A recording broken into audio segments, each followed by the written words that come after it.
Hi, Bill Landing with you again on Interesting Individuals. We're at Mugshots Lounge with Andy Steele, and I have members of the Elston class of 1966. They're going to be my guests today and talk about the luncheon that goes on here at Mugshots Lounge. I have Bernie Scott, Sharon Lane, and Dave Banworth. Thank you for joining me. Thank you. Nice to be here. Okay. Well, let's talk. When did this luncheon idea first get started?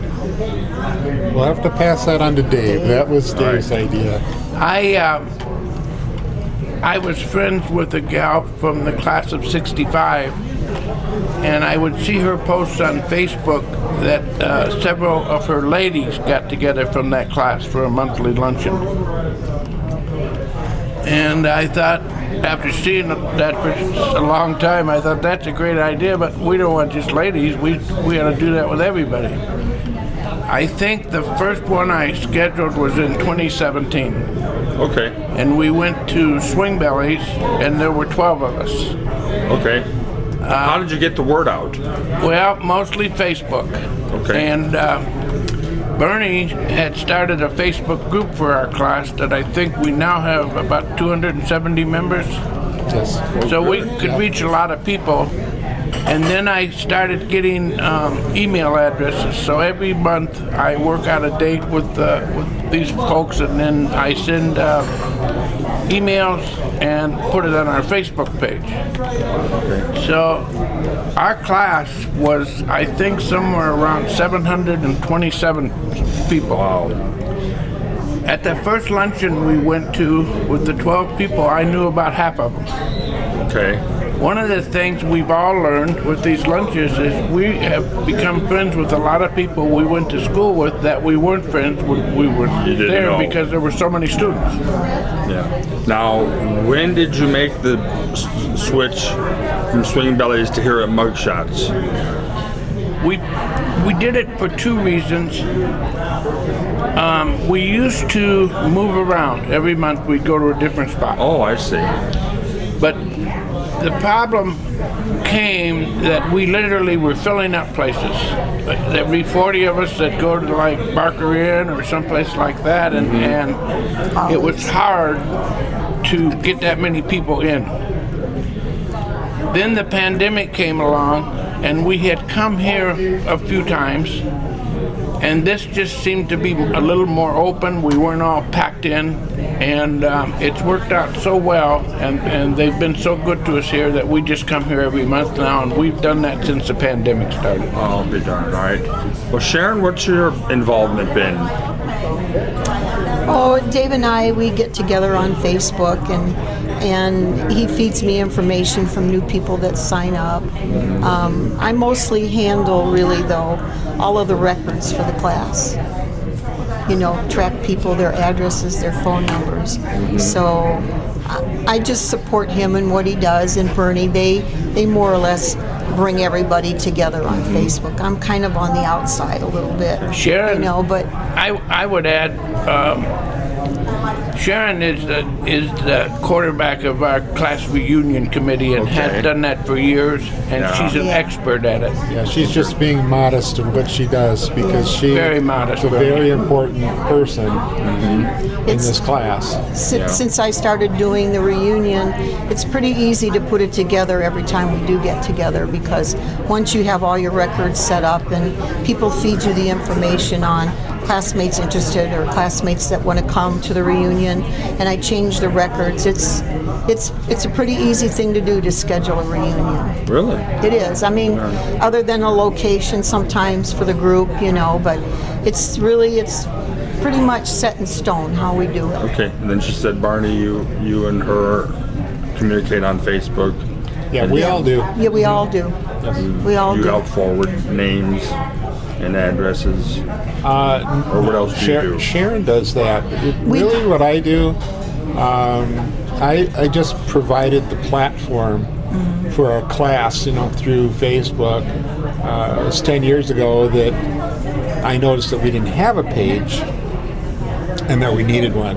So I put it together and invited people, and then asked them to invite classmates, and this is how we ended up with 270 classmates and spouses. You know, we've lost a lot of people over the past 10 years, and we had some teachers in there, and still do. And Who are some of the teachers that are in the group? I'm not sure. Do you know who's in there right now, as far as teachers? As far as teachers that are in there? Gosh, I don't really know. I'd have to look and see. Yeah. But we've lost some of the teachers as well. One of the great things about Bernie doing that is we now are in contact with Red Devils all over the country. People that can't come to our lunches and stuff, but we take pictures at every lunch and we post those pictures and great. So people from all over the country chime in and talk about, hey, there's so and so. Okay. You know, so that's been good. a wonderful thing. Or their comments It's really are, wonderful. yeah, they wish they could be there to join us. You know, and then Dave too, sometimes he'll ask for information on a classmate. This classmate or this person wants to join our Facebook page. Do you recall them as a classmate? Then I look up the record, respond back to him, or he'll need a phone number. I can give that information back to him. Okay. Yeah. Another thing we did was we let out-of-town classmates know that if they're going to be in town and be visiting, if they let us know ahead of time, we can schedule the lunch so they can come Oh, great. and maybe see 20 or 30 or even 40 classmates, whereas Yeah. if they were coming for a few days to see family, they wouldn't have time, you know, or the exposure to see that many at one time. Yeah. I actually Yes. had a text from a classmate from Florida who's coming up in June and gave me the dates, so I'll organize the luncheon in June so that he can attend. That's great. And they're That very is really accommodating good. here to our dates. You know, they're very accommodating. That mugshots? Yes. They're wonderful. And we get great service, you know. Well, when we think about 66, we think of the state championship basketball team. Yeah. Did any of you get a chance to go down and see them play in Oh, heck yeah, Indianapolis? every game. All of us. I'm the one that didn't make it. I had to work. They let me out for the semi-state. So I was happy to do that because I didn't know if we were going to be able to go to the state. Yeah. Where were you working at the time? I worked at L's Supermarket on Michigan Boulevard in sure. the old store. And you just couldn't make No, a schedule? we couldn't.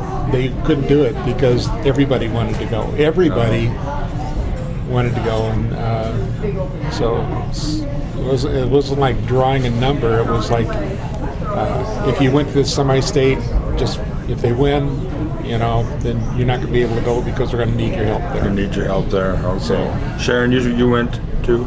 Yes. Okay. Well, what do you two remember about that championship team? It was just exciting. It was just exciting. I mean, The you know. whole run was amazing. It was a good season, and then in the tournament, everybody just came together and everything clicked, and it was just fun for us as students to go watch. Now, I am aware that they used to have late night pep sessions at the Elston gym, sometimes after midnight. Do any of you remember going to some of them? Sure. Went to all the pep sessions. Yep. Warren Jones, as everybody in Michigan City and elsewhere knows, was the biggest cheerleader at Elston High School. Incredible. And on the games that prior to the state tournament, where the team would be coming back that night after the game, Warren would announce at the game or to all the bus drivers to let people know that we'll be in the gym waiting for the Red Devils to come home. Okay. And the gym would be packed. It was packed. Standing room only. Gosh, that late at night for the team. Yes, sir. Yes. Yeah. Now, I think I interviewed Warren Jones on this subject one time. After the semi-state, didn't you get the Monday off from school? I thought he said that he checked with the superintendent of schools and said we need a day off to recuperate from the semi-state. It was either the semi-state or the state that he did that. I don't know which one it was. Yeah, to sort of get caught up on some things. Well, that week leading up to the state title, the school just must have been hopping. Oh boy. Oh, yeah. I think we might have hard had to pep study. sessions every day, didn't we? Warren would get excited and say, "Let's all go to the gym." We'd have pep sessions all the time. It was Interestingly very enough, exciting. we've talked about it many times. Our class is closer than most classes. We have a better turnout at most things we do. Our reunions are huge. And we all agree and contribute that to the state championship, bringing us all closer together as a class. Now, do some of those players make your luncheons at times? Not very often. No? Not very often. Shame. We also There are a hand. I'm friends with all the guys, and I have lunch with some of them pretty regularly. And there are, I'd have to do a little figuring, but there are about a half a dozen of them at least that are still in Michigan City. And I do know Terry Morris was the center on the basketball team.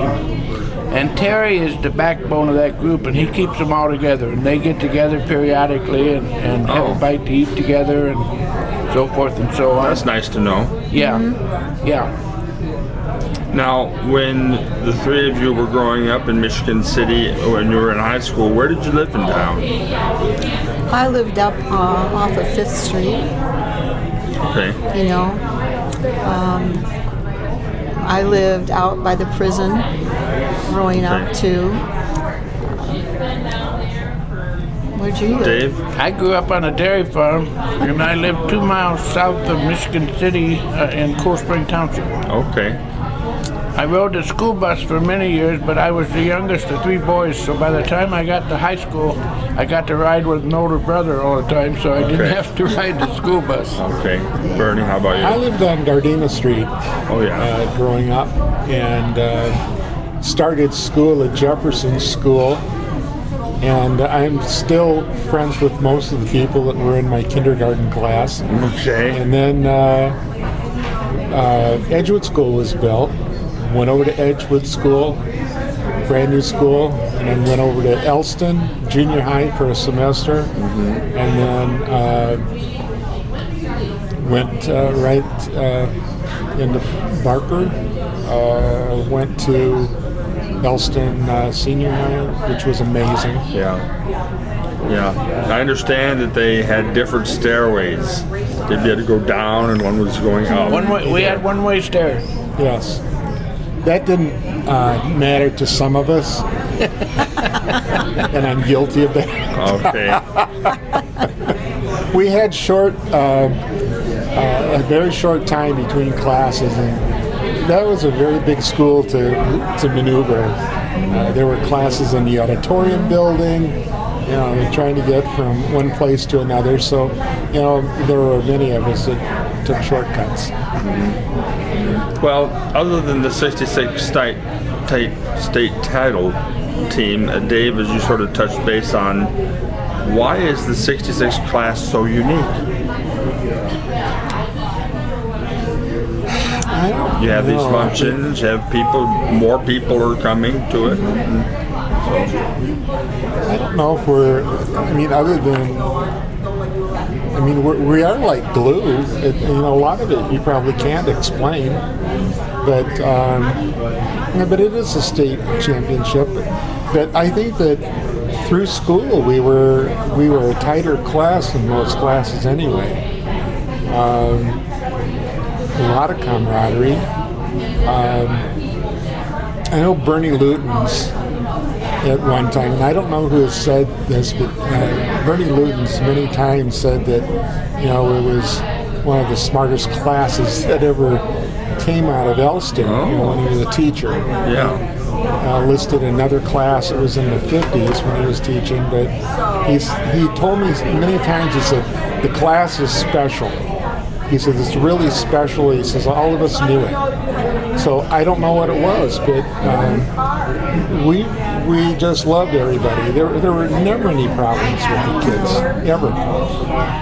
Good class. I think it had to do with our mentors, our teachers. Yeah, let's share some of the other teachers. Ed Whitlow was a good mentor.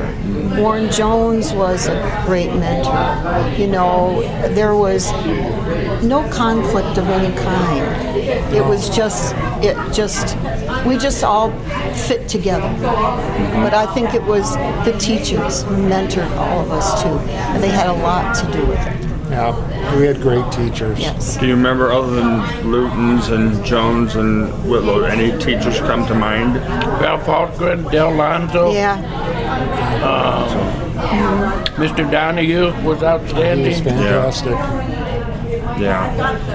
Just a ton of really amazing teachers. And we were. One of our classmates that has lived in California for 50 years, and I was just looking at my phone, but I can't find it right now, sent an interesting email to me, and then Bernie also talked to him. But he talked about an amazing thing with the class of '66 was not only was a successful athletic year for us. We had a lot of very intelligent people in our class. We had co-valedictorians. We had several different scholars, and then he also brought up the bands and the high school bands. And one of the bands that year won, and I again don't remember exactly what it was, but won a major state award. Oh, So there was a lot of different that's things interesting. beside athletics. That Do you remember who some of the honor students were that year? Robert Hampton was our class president, and Robert just recently passed away. Oh, I'm sorry to hear that. Robert was a very, very intelligent fella. He was coincidentally manager for the basketball team. Okay. But I think, and again, I'm not 100% sure of what I'm about to tell you, but I think Robert was a professor at Princeton. I think he graduated from Princeton. Okay. I happened to see a thing when I was Googling it when he passed away, where he's always taught at universities, and it mentioned something about his resume. And I looked at his resume, and it was 52 pages long. Holy. He also wrote. He was an author and wrote a lot of books. And he made a lifelong study of violence in the black community and in the black home. And he was noted for the advancements that he made in so many things. And good. he was really amazing. Doug Whitstrom was our vice president. Doug is a co-valedictorian, and Doug usually is at our luncheons with his wife. But they've got a 50th anniversary coming up, and they're getting ready to go on a cruise, so they're not here today.